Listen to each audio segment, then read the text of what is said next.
जय हिंद दोस्तों, maths help YouTube channel में आपका स्वागत है। इस लेक्चर में हम पढ़ने वाले हैं आगमन विधि एवं निगमन विधि पर आधारित महत्वपूर्ण प्रश्नों पर।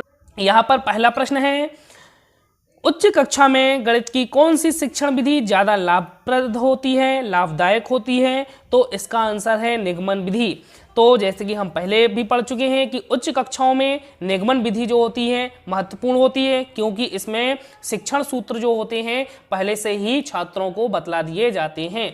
और हम कहें कि यहीं से प्रश्न बन सकता है कि उच्च कक्षाओं की विपरीत यदि हम बात करें, निम्न कक्षाओं, प्राथमिक कक्षाओं या छोटी कक्षाओं में गणित की कौन सी शिक्षण विधि ज्यादा लाभदायक होती है, तो वहां पे आंसर हो जाएगा हमारा आगमन विधि। दूसरा प्रश्न हम देखते हैं, आगमन विधि किस शिक्षण सूत्र पर आधारित है? तो आगमन विधि जैसे कि हमने पढ़ लिया है कि आगमन विधि में उदाहरण से हम कहां पर जाते हैं, नियम या सामान्य नियम पर जाते हैं। तो इस शिक्षण सूत्र की बात कर सकते हैं, या फिर यहाँ पर ऑप्शन के आधार पर जो हमें शिक्षण सूत्र की बात की गई हो उन पर, जैसे कि हमने 5 से 6 शिक्षण सूत्रों पर चर्चा की है। तो यहाँ पर आंसर हो जाएगा हमारा विशिष्ट से सामान्य की ओर। हम देखते हैं तीसरा प्रश्न। यहाँ तीसरा प्रश्न है, उदाहरण से नियम बनाया जाता है। तो उदाहरण से नियम की यदि हम चर्चा करते हैं तो वह विधि होती है हमारी आगमन विधि।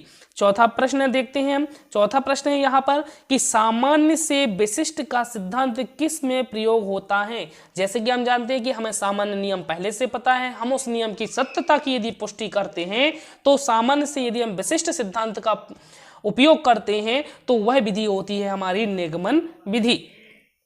यहां पांचवा प्रश्न है, आगमन विधि का एक प्रमुख दोष है। आगमन विधि का प्रमुख दोष क्या है? यहां पर ज्ञानार्जन बहुत धीमी गति से होता है, यहां पर पाठ्यक्रम पूरा ना होने की संभावना रहती है।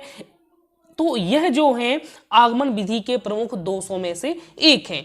ठीक है, हम बात करते हैं छठवें प्रश्न की। तो निगमन विधि का उपयोग है, तो निगमन विधि का यदि हम उपयोग की बात करें तो सूत्र का प्रयोग करना।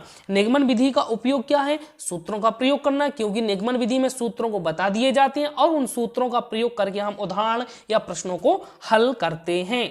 यहाँ पर सातवां प्रश्न है, सामान्य से विशिष्ट की ओर शिक्षण सूत्र पर आधारित विधि है। यदि हम सामान्य से विशिष्ट की ओर जा रहे हैं तो यह एक निगमन विधि है, क्योंकि इसमें हमें सूत्र जो सामान्य सूत्र होते हैं पहले बता दिए जाते हैं, उनकी हम सत्यता की पुष्टि करते हैं।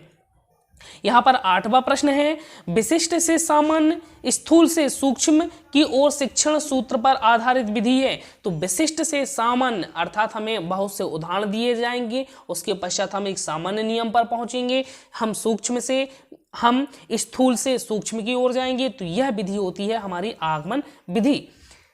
यहाँ पर हम 9वें प्रश्न की बात करें, छोटी कक्षाओं के लिए उपयोगी विधि है। पहले ही हम बता चुके हैं कि छोटी कक्षाओं के लिए आगमन विधि बहुत ही महत्वपूर्ण विधि होती है और बड़ी कक्षाओं के लिए निगमन विधि होती है।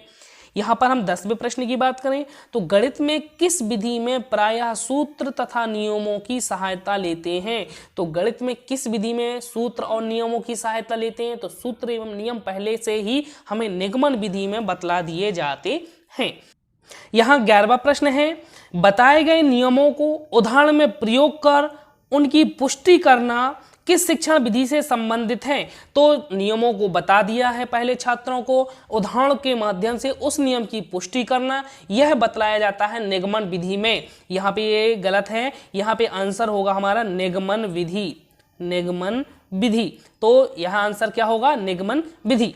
हम अगला प्रश्न देखते हैं। 12वां प्रश्न है, किस विधि द्वारा प्राप्त गणित शिक्षण छात्रों में आत्मविश्वास एवं आत्मनिरूपता, आत्मनिर्भरता की भावना उत्पन्न करती है? तो आत्मविश्वास एवं आत्मनिर्भरता पैदा होती है आगमन विधि द्वारा। तो अगला प्रश्न है 13वां प्रश्न है, जिस विधि द्वारा गणित शिक्षण में स्थायित्व मिलता है? तो गणित शिक्षण में स्थायित्व की बात करें तो वह कौन सा है? आगमन विधि, निगमन विधि, विश्लेषण विधि, संश्लेषण विधि। तो हम चूंकि जानते हैं कि जो स्थायी ज्ञान प्राप्त होता है वह हमारा आगमन विधि के द्वारा प्राप्त होता है। तो इस प्रकार हमने इस लेक्चर में इन 13 प्रश्नों को हल किया और देखा कि किस प्रकार के प्रश्न आगमन और निगमन विधि के द्वारा पूछे जा सकते हैं। धन्यवाद। हमारे इस YouTube चैनल मैथ्स हेल्प को सब्सक्राइब करें दोस्तों के साथ शेयर करें, वीडियो को लाइक जरूर करें।